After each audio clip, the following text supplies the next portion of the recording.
Boa noite, telespectadores. No programa de hoje vamos conversar com o Dr. Tiago de Davi, que é médico proctologista, cooperado Unimed, que vai nos falar um pouquinho sobre os problemas do intestino. Tudo bem, Dr. de Davi? Tudo bem. Boa noite, telespectadores.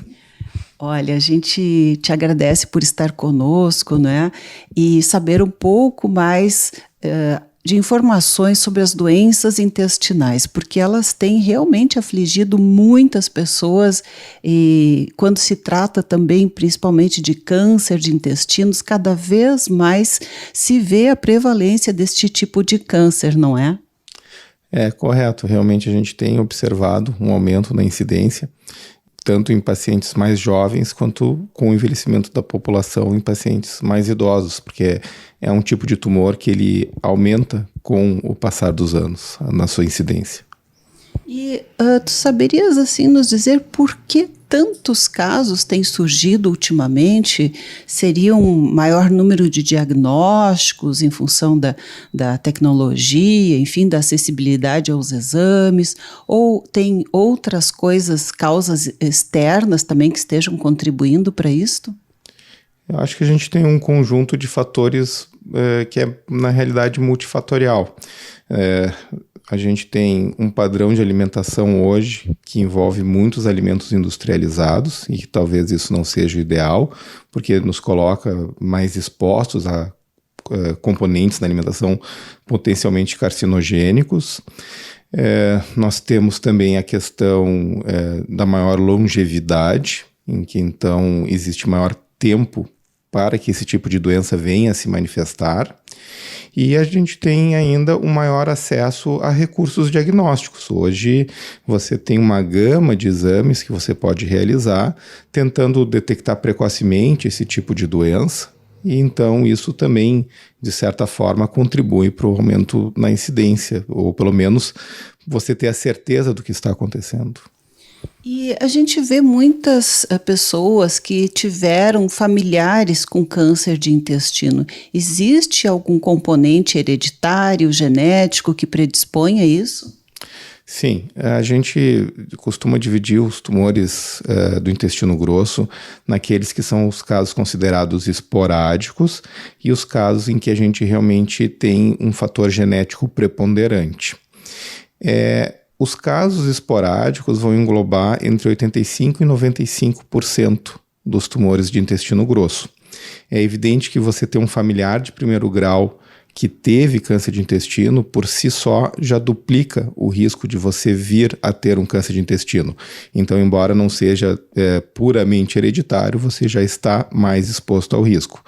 Os casos que são considerados hereditários, que seria de 5, 10, até 15% dos casos, dependendo da estatística, estes sim, eles envolvem mutações genéticas em que a pessoa já nasce com aquela predisposição e que o risco dela desenvolver um câncer de intestino ao longo da vida será muito alto, atingindo aí em torno de 50% até mais.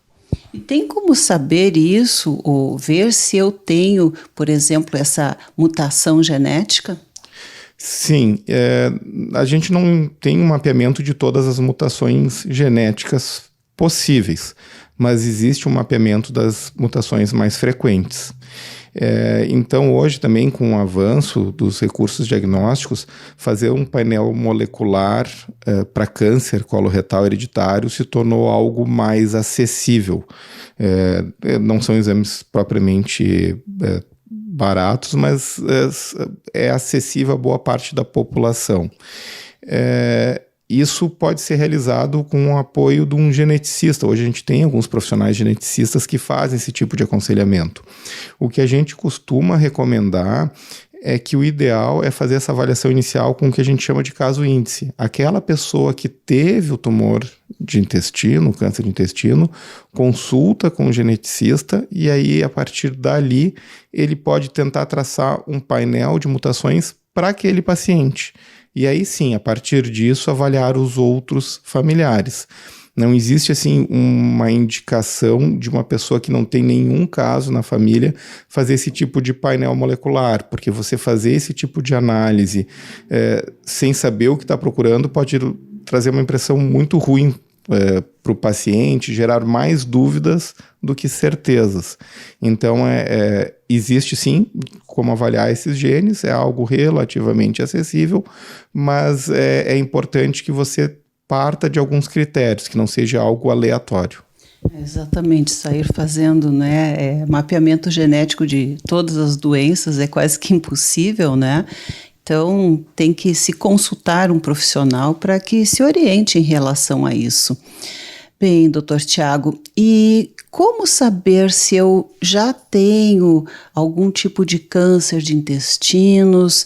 Existe, assim, algum sintoma ou, né, pode ser silencioso? Nas fases iniciais, os tumores de intestino eles vão ser bastante silenciosos. Eles podem provocar sangramento, mas se esses tumores não forem na parte final do intestino, no reto, dificilmente você vai ver um sangramento de pequena monta nas fezes. Acaba que se mistura e você não tem essa detecção.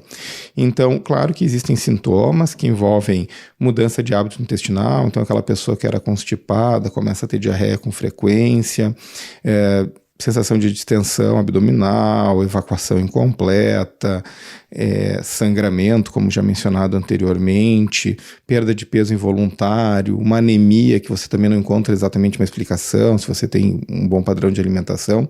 Todos esses são sinais e sintomas que podem levar a um diagnóstico de câncer de intestino. Mas hoje, boa parte dos pacientes são diagnosticados antes dos sintomas, porque já existem algumas rotinas de prevenção recomendadas.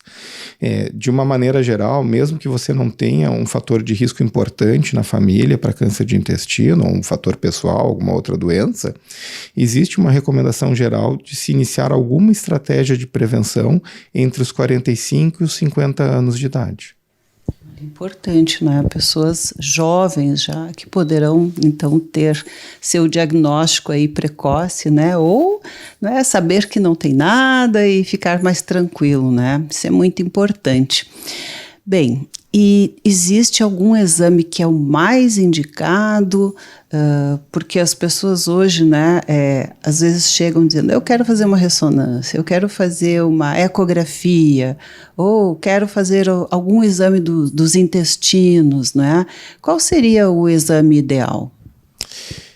A gente não vai ter um consenso absoluto na literatura, porque isso depende também do grau de acessibilidade que você tem a esses exames. Isso até, inclusive, algumas sociedades mudaram a sua recomendação. No início elas eram mais taxativas sobre fazer este ou aquele exame. Hoje elas já dizem, olha, ofereça algo a partir dos 45 ou 50 anos. Se você tem condições, habitualmente a gente recomenda fazer um exame chamado de colonoscopia, que é um exame endoscópico, no qual é introduzido um aparelho com uma câmera e se percorre o intestino grosso, tentando identificar se há alguma alteração. Muitas vezes são encontradas alterações benignas, alterações que podem levar a um câncer, mas no próprio exame é possível fazer a remoção dessas pequenas lesões e dessa forma prevenir o tumor não só por um diagnóstico precoce, mas evitando que uma lesão evolua para um câncer. Então, são duas maneiras de fazer a prevenção. Às vezes a gente não tem esse recurso, então se você não tem a condição de fazer uma colonoscopia, um outro teste que está disponível é a pesquisa de sangue oculto nas fezes, se você não tem nenhum sintoma. A pesquisa de sangue oculto, na verdade, ela serve como um teste de triagem. Se você tiver a pesquisa de sangue oculto positiva, isso muito provavelmente demandará a necessidade da colonoscopia complementar. Mas serve como um primeiro teste se você realmente tem recursos um pouco mais limitados e não consegue oferecer este tipo de exame para todos os pacientes. Tá certo. Bem, nosso bate-papo aqui recém iniciou, né? Mas nós vamos fazendo um breve intervalo e já voltamos daqui a pouquinho com o Dr. Tiago de Davi.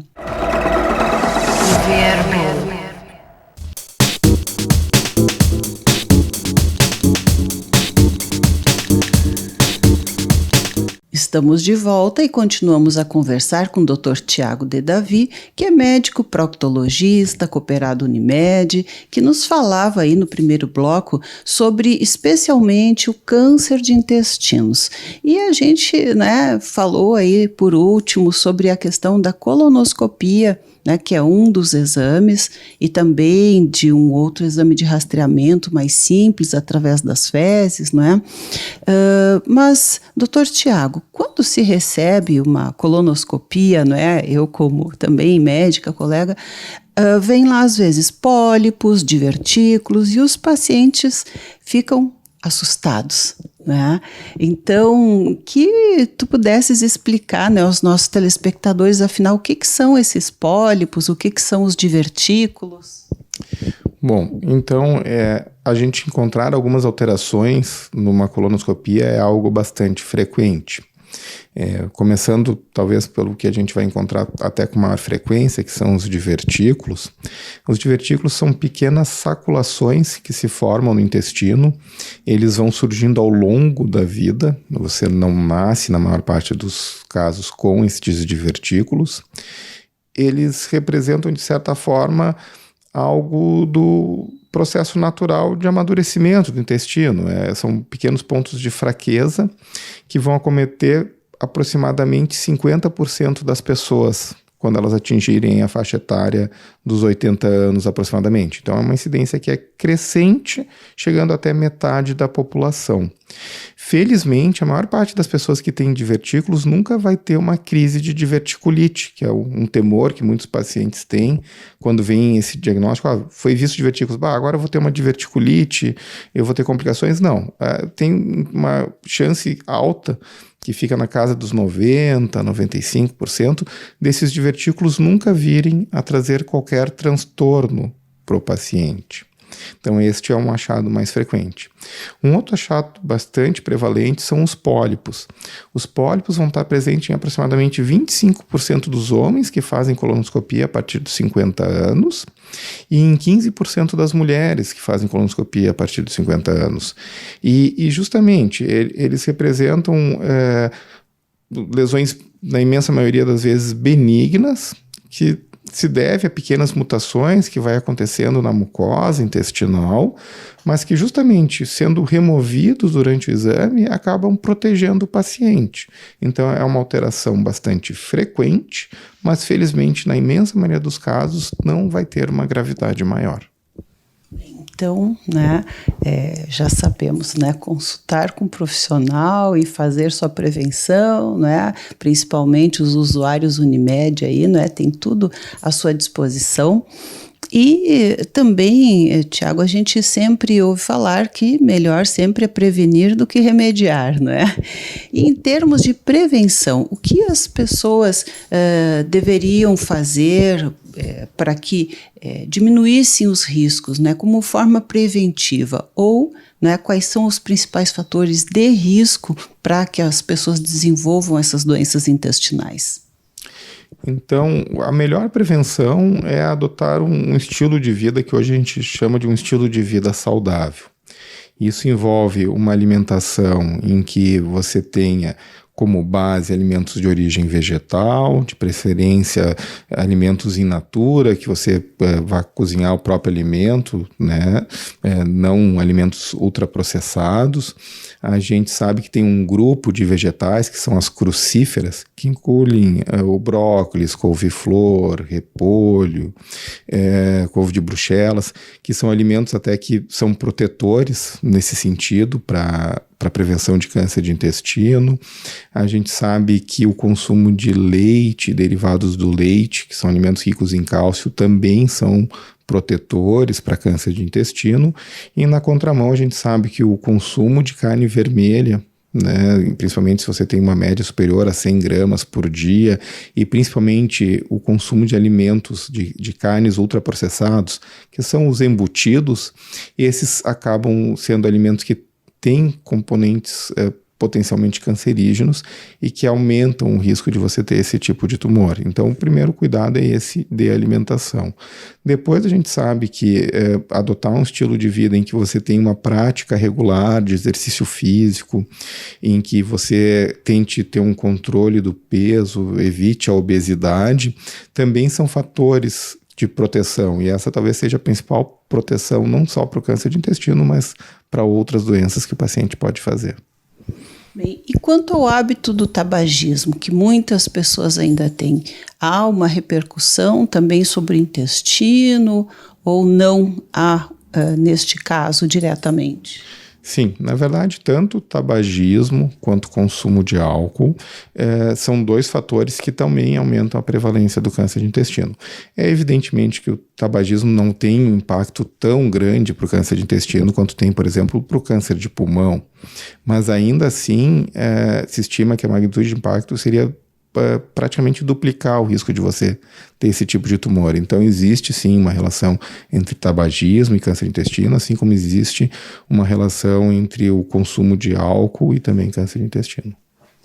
Ok, bem, Tiago, agora vamos falar de uma coisa mais amena, mas de certa forma pode até estar relacionado, como tu disseste lá no início, né, a mudança de hábito intestinal, mas uma das coisas assim que é uma grande queixa e que talvez seja devido justamente a maus hábitos, né, é o intestino preso, né? As pessoas dizem, meu intestino é sempre preso, né? Sempre, daí tu pergunta, né? Come fibra, toma água, então, né? Mas eu gostaria de te perguntar sobre essa questão, né? De tantas queixas, outros dizem, não, mas eu como bastante fibra, eu tomo água. Então, assim, quais são os principais fatores realmente da pessoa estar sempre, né, com as fezes endurecidas, dificuldade de evacuação? Bom, os principais fatores de início realmente que a gente percebe é a questão da alimentação. Existe uma ideia que a gente tem que consumir aproximadamente 30 gramas de fibra vegetal por dia. É claro que eu não tenho como mostrar agora uma tabela nutricional da quantidade de fibra que tem em cada alimento, mas 30 gramas não é uma quantia fácil de atingir, de fibra vegetal efetivamente. Tem que ter realmente uma alimentação muito regrada para você conquistar isso. Um segundo fator é o consumo de água também. A gente recomenda que as pessoas consumam entre 30 e 35 ml para cada quilo de peso. Então, um indivíduo de 70 quilos dá em torno de 2,1 litros de água todos os dias. Se a pessoa pratica um esporte que acaba transpirando, esse consumo tem que ser ainda maior. Então, a gente percebe que atingir a ingestão diária de fibras e de água preconizada para que você tenha um bom hábito intestinal não é uma tarefa tão fácil, ou pelo menos exige alguns cuidados com saúde que boa parte das vezes as pessoas acabam não dispondo. Um outro fator que também influencia é o sedentarismo. Para o nosso intestino funcionar, ele precisa de um corpo em movimento. Então, pessoas sedentárias também têm um maior risco de sofrer de constipação. E, por fim, claro, a gente tem um fator que se chama de inércia colônica, que é o fato de que o nosso intestino, ao longo da vida, ele vai ficando um pouco mais lento. A gente, para que tenha a propulsão das fezes, precisa da musculatura intestinal e ela vai ficando mais frágil com o passar dos anos. Então esse também é um fator que, se você faz uma comparação de como era o funcionamento intestinal aos 20, 30, 40, 50, 60 anos, você vai notar que ao longo da sua vida isso vai mudar um pouco. Nesse caso, os exercícios abdominais auxiliariam um pouco? De certa forma, sim. Você ter um bom tônus muscular do abdômen, ter um abdômen que não é tão flácido, pode contribuir para o melhor funcionamento intestinal. E as pessoas que têm o hábito de tomar laxantes? Os laxantes, eles podem ser utilizados contanto que você já tenha feito a sua primeira parte nessa tarefa de educação do seu intestino. Se você tem uma alimentação que é adequada, se você tem um consumo de água adequado, se você faz exercícios físicos regulares e ainda assim você vem a sofrer de constipação, você pode lançar mão de laxantes. A grande questão é escolher a classe mais adequada de laxantes. Hoje a gente tem laxantes osmóticos, a gente tem formadores de bolo fecal, a gente tem laxantes secretores de água, a gente tem os laxantes catárticos e a gente tem até mesmo os estimulantes de contração intestinal em que vão agir diretamente na placa motora intestinal. Então, até mesmo na área dos laxantes, o conhecimento médico se expandiu e, de certa forma, isso é uma coisa que é interessante as pessoas procurarem um médico para conversar e talvez traçar uma estratégia tentando fazer melhorar o funcionamento intestinal. Ver o que é o mais adequado, né, para cada um. Bem, no encerramento, rapidinho ainda, alimentos que trancam o intestino, que causam a constipação crônica ou por um tempo. Teria algum, assim, pior? Quando a gente fala em alimentos que trancam o intestino, em geral, os alimentos que são ultraprocessados, refinados, por exemplo, farináceos, arroz branco não integral, queijo também, esses alimentos realmente eles acabam trancando um pouco mais o intestino. Tá aí, vamos cuidar com o excesso, porque um queijinho é bem gostoso, né? Mas, com todo alimento, qualquer coisa em excesso, né, não faz bem. Bem, doutor Tiago, muito obrigada. Nosso programa, infelizmente, eu sempre digo que chegou ao final, porque tem tantas outras coisas que poderíamos falar. Mas, de momento, quero te agradecer, convidando para estar sempre aqui conosco no nosso Viver Bem. Muito obrigada. Muito obrigado pelo convite. Viver Bem.